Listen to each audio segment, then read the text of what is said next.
How do the dark energies get to us? I think, my thought, that they get to you through your mind. Our souls are pure, but they can be distracted by our minds.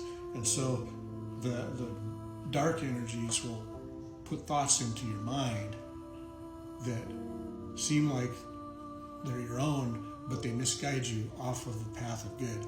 And that's where people do evil things, is they get influenced by that. If you can be free of those things, I feel like you're capable of great good and can act upon it. And the hard part is guarding yourself against your own thoughts, filtering them and that's where discernment comes in. Is you filter your thoughts. You have to listen to your own thoughts and discern whether it's going to go for a good purpose, if you're doing good in that thought, or if you're not. You have to decide which side it serves, and that way you can guide yourself down the path you want to go, whether you want to go down the good path or the bad path. Generally, our souls want to go down the good path because we're part of God, but we can be misled by our minds.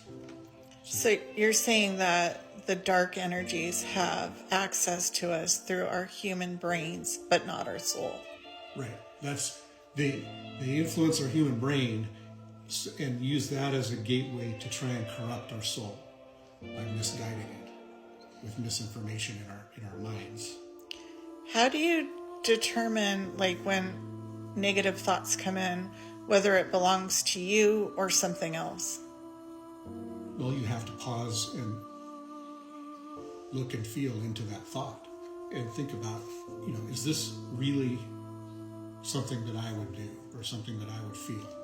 And that's where you have to use your discernment, which is kind of a communication between your soul and your mind of, kind of like when you get a phishing email, determining if the email is a fish or if it's a legitimate email. You have to look for signs of it being, something that's going to misguide you, or if it's really moving you toward your greatest good. And then from there, you have to make that judgment call, because we have free will to choose which path to go.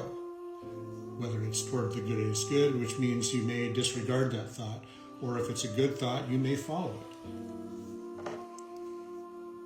I think that's helpful. I mean, it's hard to say because so much negativity is bombarding us lately. And a lot of times I do have to pause. Like, is that me or is that something else? Right. And again, it's my interpretation of this. Your mileage may vary, but that's kind of how I look at my thoughts to try and filter them and discern whether they're for good or bad.